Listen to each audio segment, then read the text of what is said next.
السلام علیکم، میرے چینل میں خوش آمدید۔ میرے چینل کو سبسکرائب کریں تاکہ میری ہر نئی آنے والی ویڈیو آپ تک پہنچ جائے۔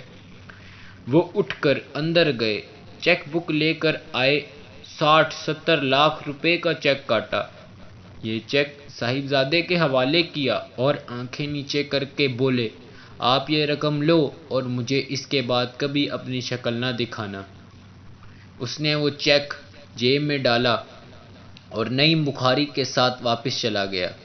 وہ فلم ساز 1983 میں انتقال کر گئے۔ انتقال کے وقت ان کا کوئی اپنا وہاں موجود نہیں تھا۔ نعیم بخاری صاحب کے بقول، یہ منظر دیکھنے کے بعد میرے دل میں پوری زندگی کے لیے دولت کی خواہش ختم ہو گئی۔ ہم سے زندگی میں صرف 10 چیزیں بے وفائی کرتی ہیں۔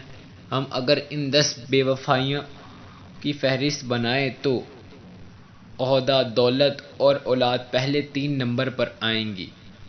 ہم عہدے کے لیے ایمان، عزت، سیلف ریسپیکٹ، اخلاقیات، صحت اور خاندان تک قربان کر دیتے ہیں، لیکن یہ عہدہ سب سے زیادہ بے وفا نکلتا ہے۔ میں نے کرسی پر بیٹھے لوگوں کو فرعون اور نمرود بنتے بھی دیکھا اور نسلیں ختم کر دو جیسے احکامات جاری کرتے بھی، لیکن پھر جب عہدے نے بے وفائی کی تو میں نے اپنی آنکھوں سے محترمہ بے نظیر بھٹو اور میاں نواز شریف جیسے بااختیار لوگوں کو بھی عدالتوں کے باہر گندی اینٹوں اور قلعوں کی حبس زدہ کوٹھریوں میں محبوس دیکھا۔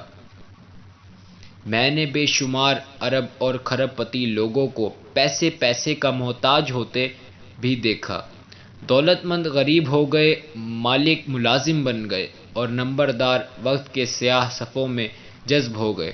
چنانچہ پھر دولت سے بڑی بے وفا چیز کیا ہوگی؟ اور رہ گئی اولاد۔ میں نے بے شمار لوگوں کو اپنی اولاد سے محبت کرتے دیکھا۔ یہ لوگ پوری زندگی اپنی اولاد کے سکھ کے لیے دکھوں کے بیلنے سے گزرتے ہیں، لیکن پھر کیا ہوا؟ وہ اولاد زمین جائیداد کے لیے اپنے والدین کے انتقال کا انتظار کرنے لگی۔ میں نے اپنے کانوں سے بچوں کو یہ کہتے سنا، ابا جی بہت بیمار ہیں، دعا کریں اللہ تعالیٰ ان کی مشکل آسان کر دے۔ اور یہ وہ باپ تھا جو بچوں کے نوالوں کے لیے اپنا ضمیر تک بیچ آتا تھا۔ میں نے ایسے مناظر بھی دیکھے۔ بابا جی کے سارے بچے ملک سے باہر چلے گئے۔ بابا جی نے تنہائی کی 4 بن کر زندگی کے آخری دن گزارے۔ انتقال ہوا تو بچوں کو وقت پر سیٹ نہ مل سکی، چنانچہ تدفین کی ذمہ داری ایدھی فاؤنڈیشن نے نبھائی یا پھر محلے داروں نے۔ یہ ہے کل زندگی، اولاد، دولت اور عہدے کی بے وفائی، ان بے وفائیوں کے داغ اور آخر میں قبر کا اندھیرا۔ یہ وہ حقیقت ہے جس سے ہر شخص واقف ہے۔ یہ تھی ہماری آج کی سٹوری۔ امید ہے آپ کو پسند آئی ہوگی۔ مزید لائک کریں، کمنٹ کریں، سبسکرائب کریں۔ شکریہ۔